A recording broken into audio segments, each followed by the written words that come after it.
We're going to get started. Mikanakan Dotem, Kuchiching and Donji, Nananegune Beek Indigo, Susan Blight, Indigenous Cause, Shaganashi Winakazoyan, University of Toronto, Nandanoki. So hello, my name is Susan Blight. I am Snapping Turtle Clan from Kuchiching First Nation, and I work here at the University of Toronto as the Aboriginal Student Life Coordinator. At First Nations House every year we put on an annual week-long series of events that we call Indigenous Education Week, and this year it's running from the 22nd to the 26th.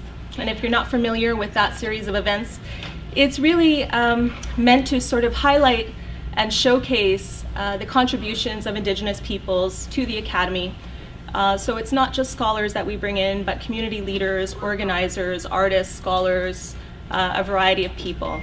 As I mentioned in my opening, I am Anishinaabe from Kuchiching First Nation, so I'm a visitor on this territory as well, and I do want to make sure that I acknowledge the Haudenosaunee and Anishinaabe nations whose sacred territory that we are standing on today. Toronto has been a site of human activity for 15,000 years, and I want to be sure to acknowledge that, as well as to acknowledge the Dish with One Spoon Wampum, the agreement between the Haudenosaunee and Anishinaabe Nation to share the land and the resources, which allows us all to be here today to listen to Arthur Manuel. So his talk today is called 150 Years of Canadian Colonization and Our Right to Self-Determination. And I'm just going to read a short bio of Arthur Manuel for you. Arthur Manuel is a First Nations political leader in Canada, the son of Marceline Paul of the Danaka, and political leader George Manuel of the Shikwapa. I was going to have that wrong. Thank you very much, Miigwech. He grew up on the Neskinlith Reserve in the interior of British Columbia. He attended the 3 Indian residential schools, and he is the father of 5 children. Manuel attended but never completed law school in the late 1970s, and afterward returned to his community where he was 4 times elected chief, 1995 to 2003, thank you very much, and 3 times elected chair of the Shuswap Nation Tribal Council from 1997 to 2003. During this period, he served as spokesperson of the Interior Alliance of BC Indigenous Nations, and he was at the forefront of Indigenous Logging Initiative. He also co-chaired the Assembly of First Nations, Implementation Strategic Committee that was mandated to develop a national strategy to compel the federal government to respect the historic Supreme Court decision on Aboriginal title and rights. On the international stage, Manuel participated in the United Nations Permanent Forum on Indigenous Issues since its inception in 2002. He has served as chair of the Global Indigenous Caucus, and he is currently co-chair of the Forum's North American Caucus. He made submissions on human rights violations against Indigenous people by Canada to UN human rights bodies, including under the International Covenant on Civil and Political Rights, the International Covenant on Economic, Social, and Cultural Rights, and he was an active participant in the Convention on Biodiversity Conferences of the parties in The Hague, Kuala Lumpur, Brazil, Bonn, Germany, and Nagoya, Japan in 2010. And we're very honored to welcome Arthur Manuel, and I did want to let you know that I spoke with Lee Miracle today, and she also says hello. Miigwech, come on. Welcome everybody, Arthur Manuel. First of all, I'd like to acknowledge the Indigenous peoples on whose territory I have the opportunity to be today here in Toronto. I'd also like to thank Ernie Sandy for the prayer this morning. For this, I think it's important that we do open our meetings with a prayer because of its connection to our land, to our territory. I'd also like to thank the House of Learning, the University of Toronto, for inviting me here today. And I think one of the things I just want to kind of clarify to you in my mind is when I talk about colonization, it's one of those topics that you want to know what level you want to engage with people about colonization, especially here in Canada. You know, people globally know what colonization is when you talk about Asia, or you talk about Africa, or you talk about the Orient, or you talk about Central South America. You sort of get an idea of what colonization really means. But here in Canada, you don't have that same kind of impression of what colonization really means. You know, Indigenous people need to understand that before Britain came, we had our own territories and our own areas, and we survived, I would say, fairly healthily. You know, when a lot of our people still can survive in the interior on hunting and fishing and a mixed economy with social assistance, which is a difficult life, but there is abundance there in terms of salmon, in terms of deer meat, moose meat, elk meat, and berries and medicines and that kind of stuff. But so I think a long time ago, before the colonization, we were in much better position than we are now. You know, colonization is one of those things that Harper didn't really understand. You know, and he did say one time that he was hoping nobody understood. And one time he said that colonization didn't exist in this country, and that's totally wrong. But when I talk about colonization, you need to say, people ask, what does that really mean in the Canadian context? You know, we're definitely coming up on a period when we're going to be talking about it a lot more, like next year, which will be 150 years of colonization here in Canada. I have a friend, his name is Bill Chu. He's a bit of a support worker. He lives in Vancouver. He's from the Chinese community. And one time when I was talking about colonization, he told me, you know, the province was around trying to give us money to celebrate some colonial celebration BC was going through. And the older Chinese were saying, why would we want to accept money to celebrate colonization? Colonization is actually terrible, you know. So we threw it out of our country, you know. Now they want us to celebrate it exists. But that's what's going to be going on next year. Is Canada's already put a lot of money in celebration of colonization, and they're going to be out there trying to hire a lot of Indigenous people to show up with their headdresses and whatever, sing and dance and pretend that colonization was really beautiful. And I think we need to be pretty cognizant of that, because I think one of the things that we need to be clear about is what colonization really is. And I know this from personal experience in terms of how my grandmother lived and my father lived and how I lived, and looking forward towards and how my children are going to live here in this country. You know, the real point of colonization is to dispossess Indigenous people of their territory. That is the number one purpose. That's generally the purpose of colonization around the world, is to dispossess the so-called native or the local people of their land, so that the colonizer can establish themselves. In countries like in Africa, the European colonizers were basically thrown out of the country and they took over. In the case of Canada, it became a settler state and it actually still continues to occupy our territory. And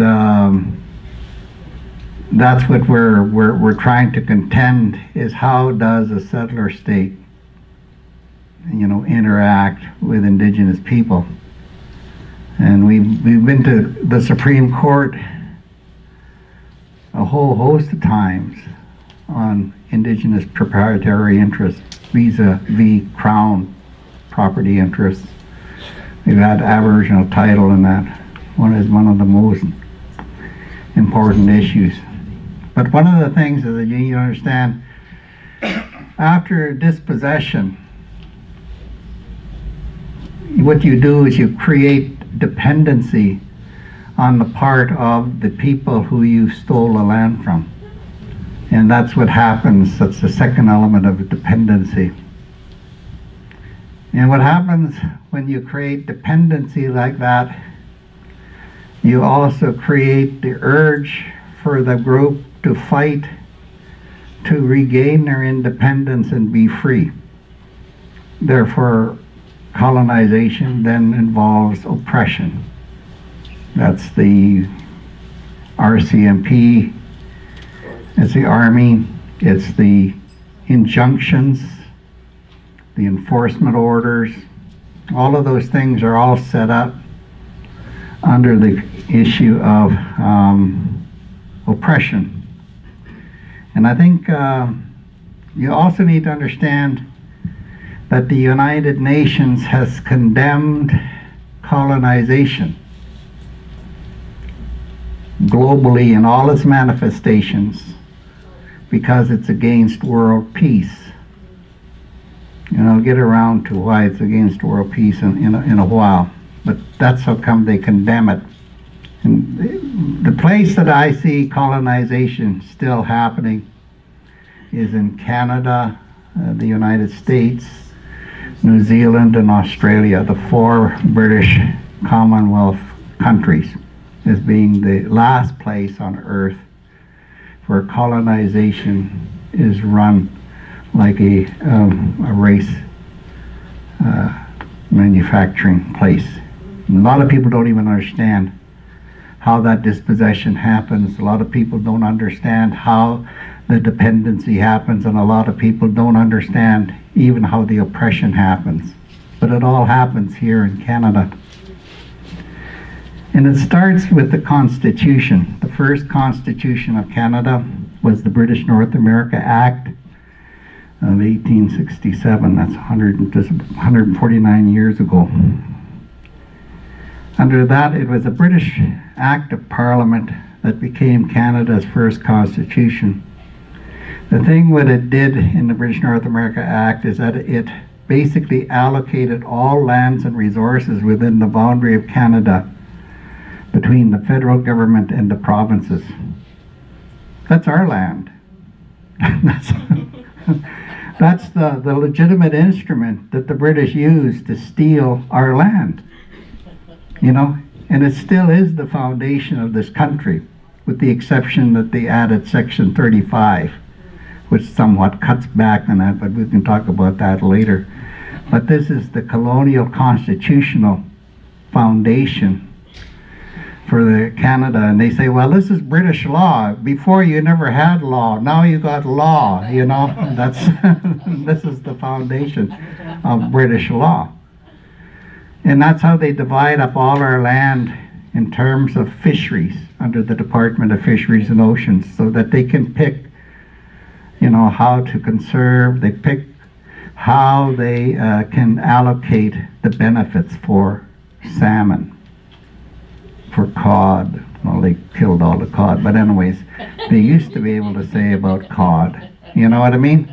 And then if you talk about the provincial government in terms of hunting, and you talk about the provincial government in terms of the Mineral Act, the Forestry Act, all the different pieces of legislation, it's under this framework in the list of powers that the federal and provincial government have divided up all the land.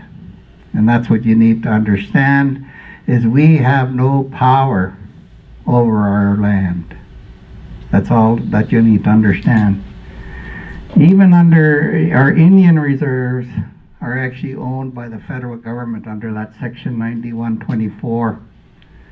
That's where the Indian Act is, and that's where our Indian reserves are. And we as individuals are the responsibility of the federal government. We as Indian reserves are under the responsibility of the federal government. So we literally, in North America, in Canada, really, if you boil it right down, to own no land, period. And we don't even have the right to identify who we are as citizens within the global theater. There's nothing there for us at all. You know, it's like to look at things like this, where you're talking about the Indian reserves. When you add up all the Indian reserves, and that is from Department of Indian Affairs, we have 0.2% of all of Canada. That's when you add up all of them. Every last one of them. We have 0.2% of all the land. And Canada has 99.8%. That's Canada and the provinces. That's how come we're poor. You know, I used to be a 0.2 Indian chief. 0.2, that means I had 0.2% of my territory, basically, to take care of my people. And you can't do it. You're put in an impossible, total impossible situation. Like Barry Bellegarde, he's a 0.2 Indian chief. You know, he's our national chief, but all of those chiefs, when they sit down, the actual land that they have to really make decisions over is 0.2. That's how come they always need to go over and kiss the ring of the Minister of Indian Affairs to get money. You know, we get critical of them, but the thing is that they're playing into an impossible hand to begin with. That whole theater is just total comedy, you know. And this is what I mean. A lot of Canadians, they just don't understand that. They say, oh, that Indian Reserve is a bottomless pit. We send it $8 billion every year to it. Well, it's a bottomless pit because all they have is 0.2 of the land to work on. You got 99.8%. Of course you need to give the people with 0.2 the money, because they can't take care of their health care, they can't take care of their education, they can't take care of unemployment, they can't take care of health care. All these things they can't take care of at 0.2. You know? I'd like to see it switch. I'd like to see the non-natives all of a sudden live on 0.2% of the land and 0.2 of this, and see how well you could do. The fact that we've even survived is a testimony of our fortitude as people to survive as Indigenous people, to survive as Indigenous people. Because you can turn around as a native, as an Indigenous person, and renounce all of your values and all of your principles, burn up your status card, and become an ordinary settler Canadian and fit into the 99.8, but then you won't be Indigenous anymore. You can do that. And that's what the government really wants us to do, is to do that and give up our values and join the 99.8%. You know, that's what the federal government's Department of Indian Affairs has been working on for the last 149 years, is to terminate and to assimilate us into the Canadian mainstream society. And we refuse to do that, because we have a right as Indigenous people here to continue to be Indigenous people, because this is our homeland. We can't go back to London, England because we're not British. We can't go back to France because we're not French. And we can't go back to Asia because we're not Asians. We can't go back to Africa because we're not Africans. The only place we have home is here. And we're entitled to be here. No and ifs and buts about that. But the whole colonial racist system makes it literally impossible for us to be actually ourselves at our own homeland, because they put us on 0.2% of the land and they say survive. If you want to be native, go there and survive. And that's totally wrong. And it shows up, you know, this whole thing about the United Nations Human Development Index, where definitely at one point in time Canada ranked #1. And on reserve Indians registered at a rank of 78. That's got to do with 0.2. People at 99.8 can rank #1 in the world.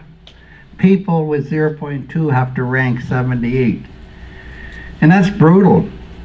When you talk about our children who go to the public school and they live on a reserve, they have to get on a school bus in level 78 community and ride to a level 1 community, go to school, be taught by the people who actually made their community dependent, learn their identity about who they are, and then in the after school jump back on a school bus and drive back to a level 78 community. You know,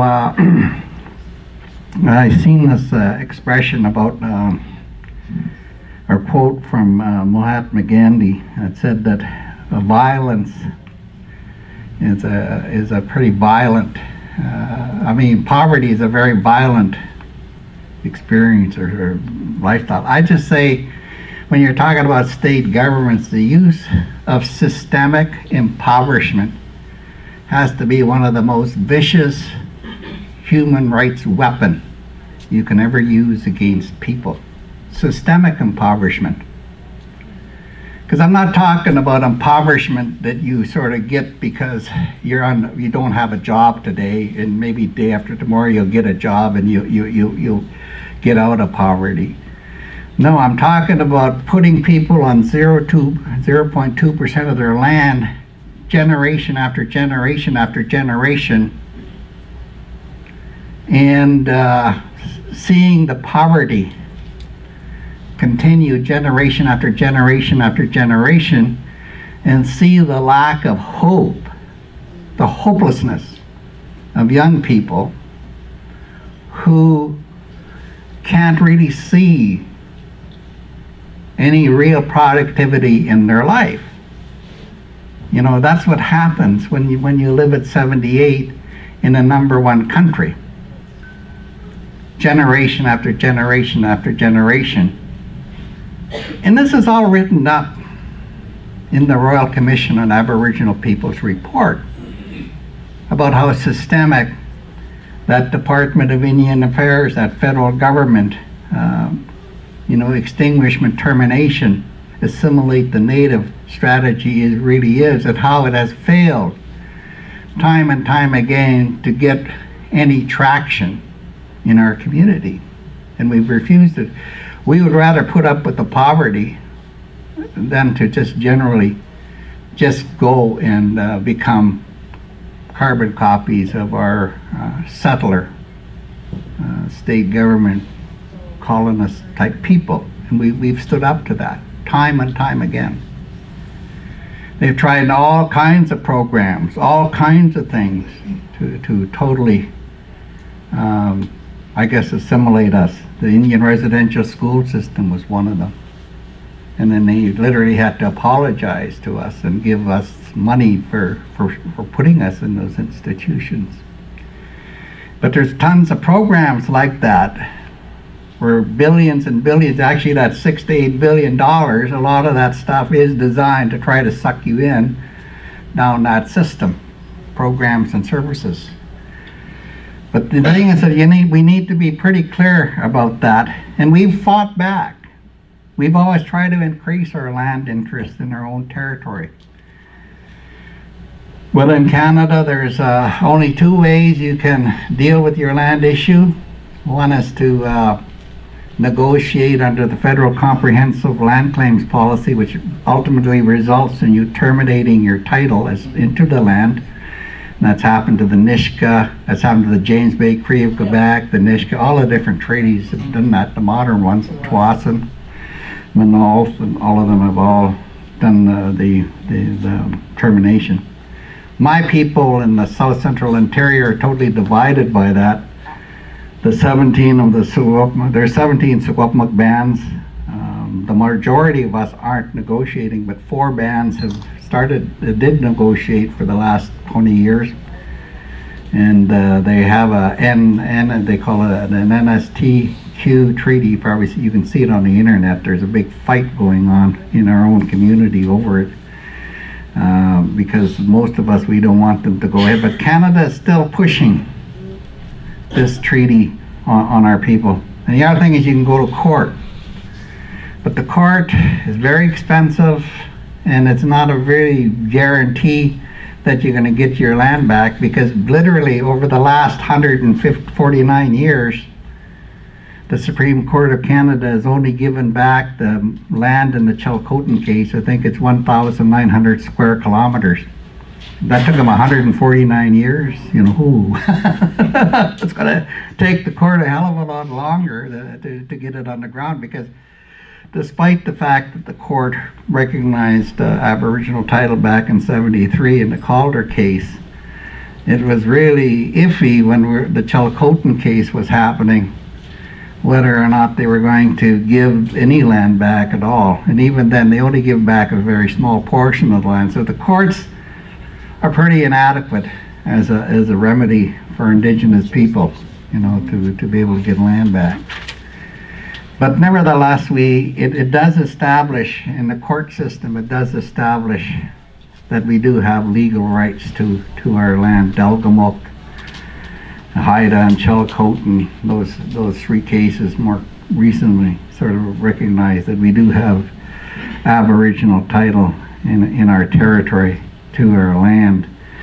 And it gives foundation for us to be able to move forward at the international level without having a lot of problems, having to double argue with Canada. But really, what does the Section 35 and what does the court cases really mean on the ground? And one of the things is that we know is that the government's trying to squeeze us actually to mean nothing on the ground in terms of colonization. And I've studied all of the agreement and principles that the federal government has negotiated with Indian bands in British Columbia, because I'm talking mostly a lot from British Columbia's point of view, because I'm from British Columbia, and British Columbia is one of the largest areas in North America where we don't have treaties, and we are in negotiating on our land rights issues right now. And I've examined these treaties, and this is part of a study report that I wrote for the United Nations Special Rapporteur Rodolfo Staffenhagen way back in 2006, which just basically says that the purpose of these agreements that the government's signing with Indigenous people today is to extinguish our title. But one of the things you need to understand is that the government doesn't use the word extinguishment. And this is the level of weasel worrying and stupidity that goes on behind their policy. The last group to include, we hereby cede, surrender, release, and give up all our rights and title to our land to the federal government, were the James Bay Cree of Quebec in 1975. They did that. They signed off on it. Billy Diamond and all of them, they all signed off on that. But that report went to the United Nations, or that agreement went to the United Nations. And the United Nations said that Canada should not put extinguishment of land rights in any settlement, land settlement agreement of Indigenous people. And what that did was it got the Department of Indian Affairs to sit down and get all the top-notch deputy ministers and ADMs and all the senior bureaucrats together in Ottawa. And their question was, how can we extinguish Indigenous land rights without using the word extinguishment? That was their choice. And so what they came up is a modified rights model and a non-assertion model. And those are the present policies that they do, and that's what's in these treaties. The Nisga'a Agreement was the first of the modified rights model. And what it does is it basically, the modified rights model is contained in the federal comprehensive land claims policy today. And what it does is it says that the Indigenous people who do have Aboriginal title to their land will modify their title to mean only what's contained within the agreement. Like if this was the agreement, they would say that my Aboriginal title would only be what's contained in this agreement and nothing else. If it's in this other document, it doesn't count. It's only if it's in this document that it counts. And then they totally limit what you can negotiate, because the first thing they preclude, they say, are things that affect the sort of national security, the national interest of Canada, which is everything's important, economics, and only we as Parliament can deal with that, and we can't put any of that into the agreement. So title land becomes totally ineffective in that sense. And the second kind, they say we can negotiate these things and put them in the agreement, but they actually don't just affect you, they affect other people, but in certain circumstances we'll allow you to do certain things with our acquiescence and our agreement on those things. And they use things like marriages and this kind of stuff that you can actually do them yourself, but you still need the province to overlook you or something like that, that kind of stuff. And then the third kind of stuff that they say they will negotiate are things that just affect you and your Indian reserve or you and your settlement lands. You can just that's where the agreement, so both of those agreements are just very narrowly contained within the confines of the settlement lands themselves and not the territory. And that's how come we as Secwepemc will not negotiate under this method, because it does, according to the UN, de facto extinguish your title, even though it doesn't use the word extinguishment. It uses the words modified rights model in that. But anyways, in BC, this is generally what you have, is a whole whack of different groups that have decided, in frustration, I think many of them, to actually negotiate with the under the BC Comprehensive Land Claims Policy. And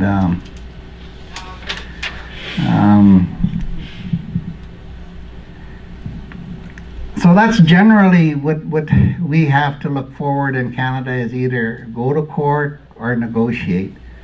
In our case, we have basically pulled away from all of those two areas.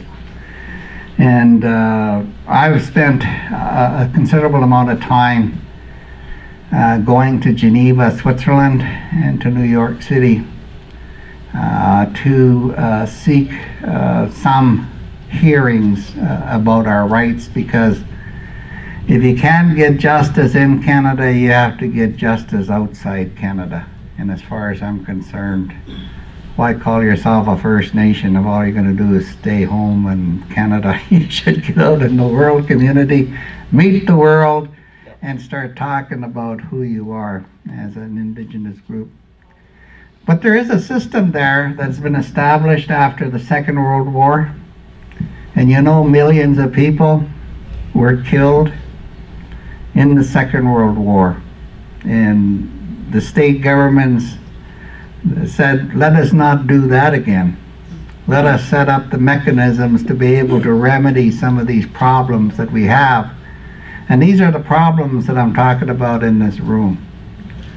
because this is part of the situation about comp claims and about land rights. But one of the things is they've set up all these different human rights treaty bodies along this side here. And we're concerned about the United Nations Human Rights Committee. The United Nations Human Rights Committee is set up that way. And basically, it's in charge of the International Covenant on Civil and Political Rights. That's a treaty that Canada signed. And basically Canada is saying they're going to implement that treaty domestically. And with regard to Indigenous people, they've been a total failure. And that's what we're talking about, you know, is changing that. The other one is the Covenant for Economic, Social, and Cultural Rights. That's that second one. And the other one is the Committee for the Elimination of Racial Discrimination. Those top three committees and top three covenants are the ones that impact Indigenous people here in Canada.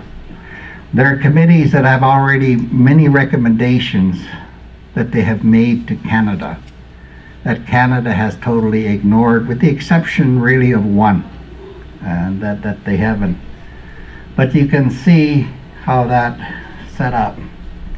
Those are just the names of the different ones. But anyways, the whole process here in terms of international human rights is that Canada has signed on those treaties and are supposedly, according to the top, to ratify those, okay?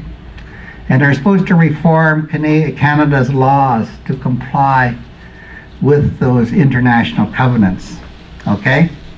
And then they're supposed to inform all of us about what their responsibilities are in relationship to those things. And then they're supposed to do is to ensure the laws are implemented inside Canada, set up an independent court system, which the Supreme Court is supposed to be, have good governance. And if we have a complaint like extinguishment, for instance, we should be able to go to the Supreme Court and tell them that the comprehensive land claims policy is going to extinguish our land rights under the modified rights model, and we should be able to settle it domestically.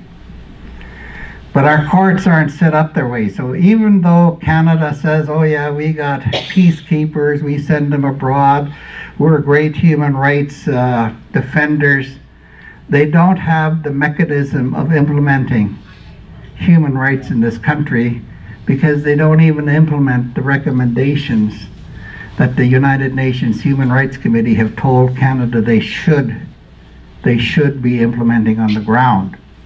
And I think that's the real awareness that Canadians have to be made aware of. Like literally the United Nations has told Canada is don't keep those native people, Indigenous people living on that 0.2% of the land. That's wrong. Because all the poverty that goes along with that is wrong. You should not be doing that. It's extremely racist for you to keep those people on that, on their own homeland in those places. That's what they're saying in those decisions and recommendations. But the cabinet, the prime minister, and the premiers don't listen, nor does the chief justice listen. They rather say, okay, we're doing all we can with these people. It's really their fault. They're just a bunch of dumb Indians.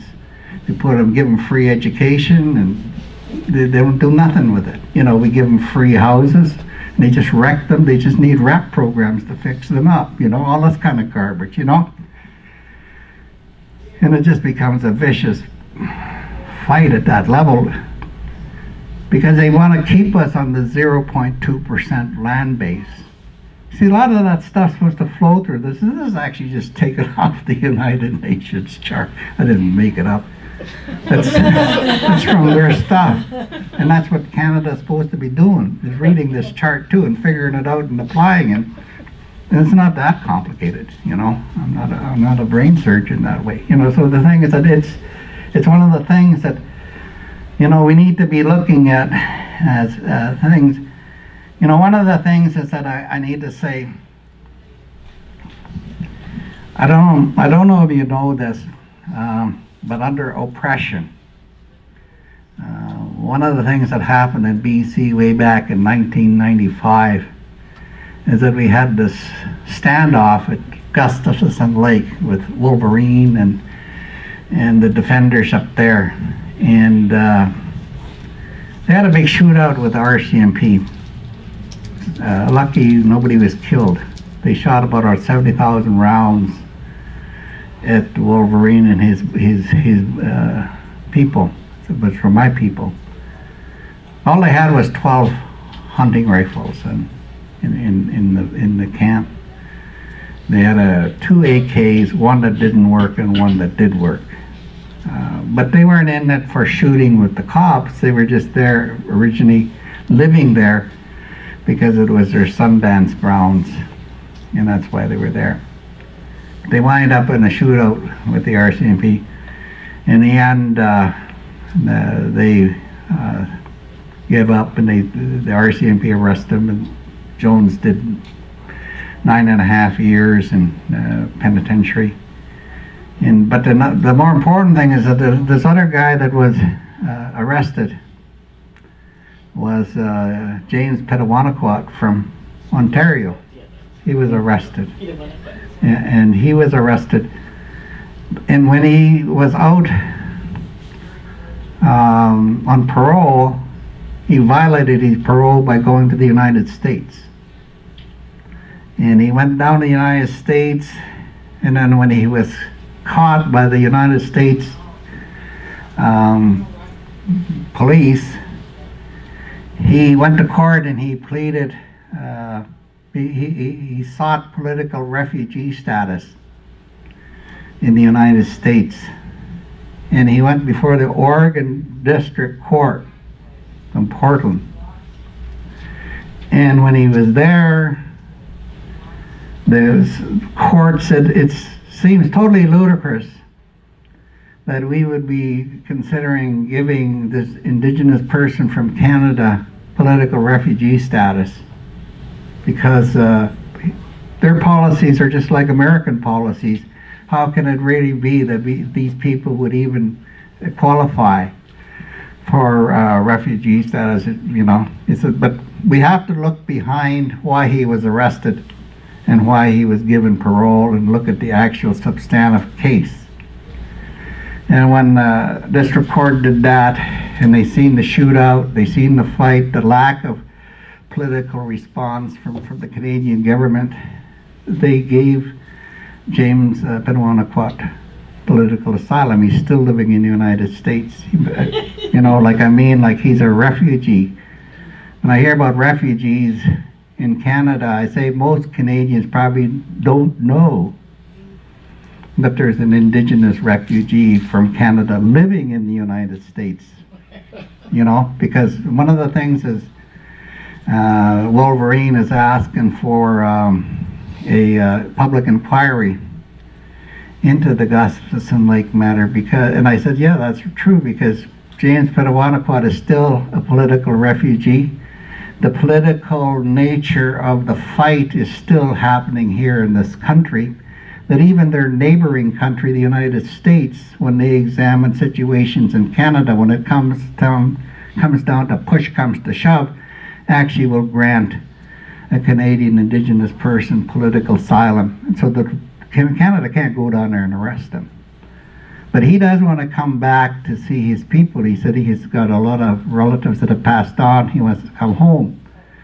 And that Canadians should be seeking to get him amnesty so he can come back to Canada. And, you know, he's getting to be an older guy like myself, and he wants to pass away in his own home territory, and people should get him back. And that's something that Trudeau should do. If he wants to talk about reconciliation, he wants to talk about dealing with Indigenous rights, is that they should let James Petawanequat home again.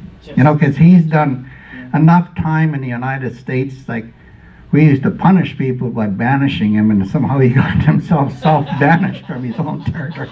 We should let him back home to be with these people again, because he did spend a number of years in jail, and he's been banished since then, and now we should have let him home again. You know, nobody got killed. Jones did his time. Everybody's been there, and he's did his time. So I think when we talk about these things, about reconciliation, about doing different things, we need to think about some of the real problems, you know. I don't mind our land being opened up to refugees from Syria and other places, but we also need to take care of our own refugees, especially James Petawanequat, who should be here in his own territory. Anyway, so I'd just like to say that. And, you know, I'm not really barking up the wrong tree when I'm talking about the United Nations Human Rights Committee, because some people sort of say that's a little far-fetched, Art, you know, to expect the UN to really have any benefit. But you have to think about the whole issue of Laval and of Sandra Lovelace. You know, these two cases affected every Indigenous family, every Indigenous reserve across this country, and that involved when Indigenous women used to marry non-Indigenous or non-status Indigenous men. They lost their status, and the Supreme Court of Canada in Laval basically said that was not discrimination against women, and that basically endorsed it. And Sandra Lovelace, a few years later, wound up going before the same committee, one of these same committees I'm talking about, the United Nations Human Rights Committee, and actually they said to Canada that they're violating her rights as an Indigenous woman by taking her status away. And it resulted in Bill C-31 in 1985 being passed, and all of those women being reintroduced into their community along with their children, and you know, every reserve in the country was affected. Most families were affected by that kind of thing. But that just shows you, when Canada wants to, and it has the political will to, they can actually implement these international treaties when they want to. So you need to really ask yourself, like, why do they not do it when it comes to Indigenous proprietary interests? I think you all kind of know why. But anyways, this is the number one provision that I think Indigenous people need to be cognizant and aware of, and it says that all peoples have the right to self-determination. By virtue of that right, they freely determine their political status and freely pursue their economic, social, and cultural development. So that's Article 1 in the International Covenant on Civil and Political Rights. It's also the number one covenant on the international economic, social, cultural rights. They're basically those two treaties, international human rights treaties, are known as the self-determination treaties, because they both start off with identically the same wording. And actually Article 3 in the UN Declaration on the Rights of Indigenous People actually says that Indigenous people are entitled to self-determination, and it spins off some of the same wording as here. But the difference between the Declaration and the treaty is that this is actual international law. The Declaration is not international. It says what should be. But you need to understand that the United Nations Human Rights Committee says that this right actually belongs to Indigenous people here in Canada. That's what you need to know. And that's Article 2 of the whole of that provision 2. Paragraph 2, I should say. And it says, all peoples may for their own ends freely dispose of their natural wealth and resources without prejudice to any obligations arising out of the international economic cooperation based upon the principle of mutual benefit and international law. In no case may a people be deprived of its own means of subsistence. And when you apply this principle to this article to how Indigenous people are treated, especially when you go back to the 0.2 framework, it's not being dealt with fairly in here. In fact, you'll see where the UN says that pretty pointedly. One of the things that I do, and I'm going to be doing that with regard to the treaty process again, is I do write early warning and urgent action complaints to the Committee for the Elimination of Racial Discrimination.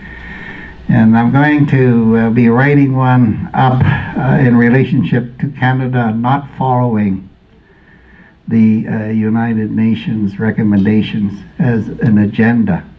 And I think it's going to be directed to Trudeau, because Trudeau was just in Ottawa with Ban Ki-moon saying he's going to work with the UN and he's going to do this and do that.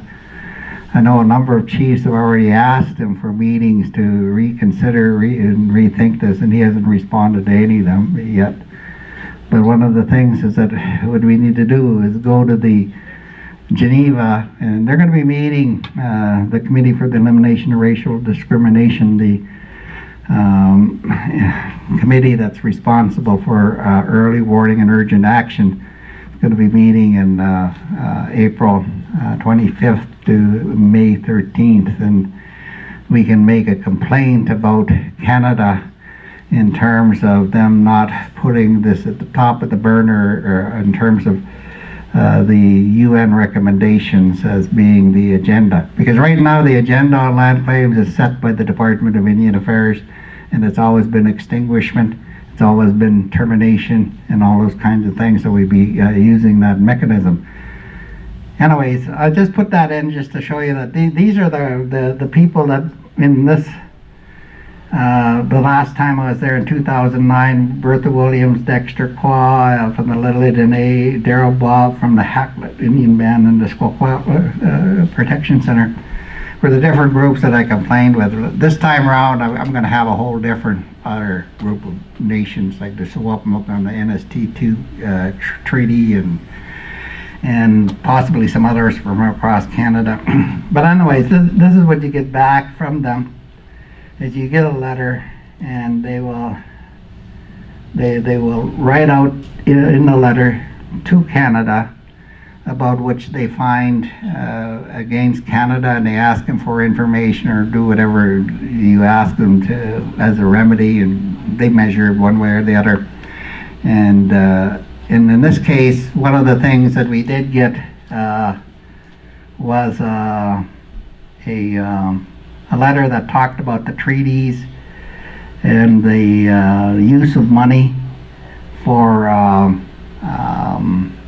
influencing the decision on the votes and this kind of stuff, and they questioned Canada about it. Canada is still doing that, though, you know. And the thing is that if more Native people need to get more upset, Canadians need to get upset, and they need to really insist that Canada change their policy according to the recommendations that the United Nations Human Rights Committee makes to them. You know, that's one of the things. And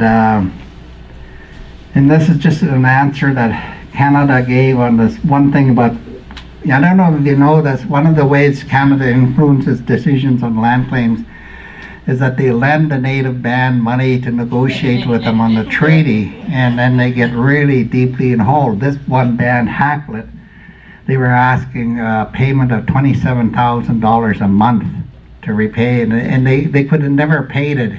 Had they agreed, this thing would have skyrocketed through the moon. But anyways, they say that in their letter, this is directly quoted from the Canada restates that Canada has written to the Hacklet First Nation to state that the obligation to repay the loan, which was $27,000 up to $16 million or something, has been placed in abeyance, and this loan repayment is not being sought by Canada. And the reason we had to ask them again for, because this was about the second time we asked them about this loan, is that they wouldn't send the band a letter. And if any of you are accountants or something like that, you know that the band has to get a letter from the people they borrowed the money from saying to them that they won't collect the money. And the Department of Indian Affairs wouldn't send that to the band because they didn't want the band to have a letter from them saying they didn't have to pay the loan back, because they used the loan to squeeze the other bands. So they didn't want, and they keep on saying that. So the band literally had to take the report from the UN, show that to their auditor, who felt that it was satisfactory that they're telling the United Nations they didn't have to repay, so they took the loan out. And you know where their audit goes anyways? It goes to the Department of Indian Affairs, the people who are trying to collect the loan. And if the Department of Indian Affairs wanted them to put the loan back in, they would have told them to put back the loan, but the loan disappeared and they just ignored it. so it's off their accounts payable list. So they don't have to pay, but that's how come that's in there like that. But you need to understand that some of this stuff takes a long time to get done. Like this thing about self-determination, just basically saying that Canada has sort of acknowledged self-determination in April 7th, 1999. And this is the part that I really want to get to, the last red thing. It says the committee also recommends that the practice of extinguishing inherent Aboriginal rights be abandoned as incompatible with Article 1 of the Covenant, okay? That's the part, if you're an Indigenous human rights fighter, remember that part, because that's the part which protects your land rights as Indigenous people. And they also talk to Canada that they should be dealing with this comp claims thing. It says the state party should re-examine its policy and practices. That's at what you call the modified rights model, non-assertion model. It should be taken to ensure that they do not result in extinguishment of inherent Aboriginal rights. So they've been told that time and time again by different Indigenous people. The other one I just want to quickly raise, because I know people get concerned, especially Indigenous people, is about the real trump card Canada has is that you need to recognize Canada's territorial integrity of all of Canada, okay? And that any group inside Canada cannot just dismember the country because of certain rights. And these questions were raised in the Quebec Quebec reference that they put before the Supreme Court when they had their last referendum. Chrétien did that, and all these different things. And they said that nothing can be used to dismember or impair totally or in part the territorial integrity or the political unity of the, what we call here the settler sovereign state or independent nation. And I want to say that Native people have really never ever said that. You know, we basically said that we wanted the government to recognize our rights. And the Supreme Court have actually recognized our rights. It's the government that hasn't recognized our rights. The United Nations recognizes we have rights and actually tell Canada you can't even extinguish their rights. You're not supposed to extinguish their rights in any settlement. I argue that we're not trying to dismember the country. We're trying to tell the country that if Canada has any territorial integrity, it has to be based on Aboriginal and treaty rights. We're the foundation of Canada's territorial integrity. The Supreme Court has got it totally wrong, because the Supreme Court of Canada says that way back in 1846, this is in BC, when Britain asserted its sovereignty over British Columbia, what happened was that it created Aboriginal title, and Aboriginal title is a burden on Crown title. And I don't believe we're a burden on Crown title, because if Britain, when it asserted its sovereignty over our land, if it was the underlying title, it would have extinguished our land title. It would have extinguished it. You know what I mean? and it never extinguished it. Therefore, I argue that the underlying title has to be Aboriginal, and it has to be treaty land title is the underlying title. And if there is a burden on our Aboriginal and treaty title, then it is the Crown's title that's a burden on us. So it's actually the opposite. It's actually the other way around. And that's what really happens in Canadian legal cases is they're always arguing that colonial doctrines type discovery issue.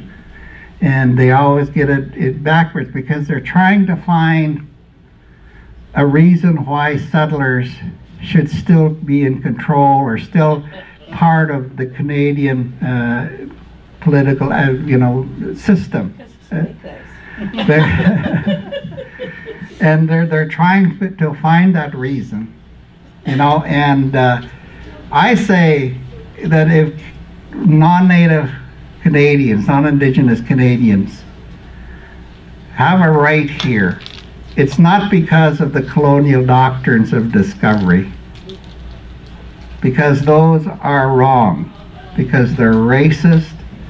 They say that settler property rights are superior to Indigenous people's property rights simply because settlers are white and Indigenous people are brown. It goes back to that period in our history when that was acceptable, but it's no longer acceptable. If settlers have a right to be here in Canada, it's the same right that we have too, and that is you have a human right to be here. That's the foundation that it has to be there. Just like we have a human right to be here, we have a right to self-determination in our territory, and we have a right to be self-sustaining as Indigenous people. And the thing is that I think settlers need to realize that though you have a right to be here, it doesn't give you also the right to totally exploit the land at your free will, whatever way you want. It doesn't give you the right to put in the Alberta tar sands. It doesn't give you a right to put in dams that flood out our communities and other things. And we have to sit down. When we talk about reconciliation, those are the factors that have to go into the reconciliation. If we have a human right to be here, you need to respect that we can expand our communities so that we can be self-sufficient. Take a look at the United States. Take a look at the Navajo Reserve. Take a look at the Yakima Reserve. Take a look at the other reserve of the, I forget what name it is, but yeah, there's some fairly large Indian reserves down in the United States. It doesn't mean that these guys take the reserve to the moon. Those reserves are still part of the United States economy. They're still part of the Washington state economy. They're just earning a livelihood for Indigenous people in those areas. And I think it's really important for Canadians to recognize that that's what we're talking about. For instance, you need to understand that Canada is the second largest country in the world. You need to realize that we have a population of 35 million. Most of them live here in Toronto, but we got a population of 35 million people. And you can't find a solution to the land question. We don't have 3 billion people in Canada. We got 35 million. There's more people in California. There's 38 million in California. And the BC, for instance, BC is as large as California, Oregon, and Washington combined. And like I tell you, California is 38 million. BC's population is what? 3.5? No, 4.5. 200,000 are us. You can lose the population of BC in Los Angeles, So the thing is that, and we can't find a solution. It really makes Canadians look extremely greedy, when you sort of say, no, keep them on 0.2, you know, and you need to change that. Trudeau says he wants to talk about reconciliation.